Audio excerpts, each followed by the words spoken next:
உங்க பல்ல எடுத்ததுக்கு அப்புறம் என்ன பண்ணணும், என்ன பண்ணக்கூடாது? ஃபர்ஸ்ட் உங்க டாக்டர் பஞ்சு கொடுத்தாங்கன்னா அதை ஃபர்மா கடிச்சுக்கோங்க ஒரு ஹாஃப் அன் ஹவருக்கு. அதுக்கப்புறம் ஜில்லுன்னு ஐஸ்கிரீமோ ஜூஸோ தயிர் சாதம் இந்த மாதிரி சாப்பிட்றது நல்லது. பல்லு எடுத்த இடத்துல ஐஸ் பேக் வச்சோம்னா இந்த வீக்கம் வராமல் தடுக்கலாம். அப்போ என்ன பண்ணக்கூடாது? அன்னைக்கு மட்டும் கொப்பளிச்சு துப்பக்கூடாது. உங்கள் டென்டிஸ்ட் போட்ட மறுப்பூசி 2 மணி நேரம் வரைக்கும் வேலை செய்யும். அப்போ உங்கள் உதட்டையோ இல்லை பல்லு எடுத்த இடத்தையோ கடிச்சிக்காமல் பார்த்துக்கோங்க. அடுத்த நாள் காலையில் அந்த இடத்துல படாமல் ப்ரஷ் பண்ணுங்க.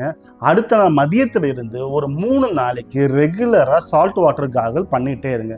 சூடான காரமான கடினமான ஆகாரத்தை தவிர்க்கிறது பெட்டர். ஒரு அடிஷ்னல் டிப் என்னன்னா, பல்லு எடுத்த இடத்துல உங்களுக்கு வலி கம்மியாகும் போது கம் மசாஜ் பண்ணுங்க. ரத்த ஓட்டம் அதிகமாகி சீக்கிரம் குணமாகும். மறக்காம உங்க டென்டிஸ்ட் கொடுக்குற மருந்தை ஃபாலோ பண்ணுங்க. இதுல எந்த டவுட் இருந்தாலும் இங்க கமெண்ட் பண்ணுங்க, உங்க நம்பர் போடுங்க. எங்களோட டென்டிஸ்ட் உங்களுக்கு ஃப்ரீயா அட்வைஸ் தர சொல்றேன். Team, yes doctor. இந்த ரீல எந்த கமெண்ட் வந்தாலும் உடனே அட்ரஸ் பண்ணி தீர்த்துருங்க.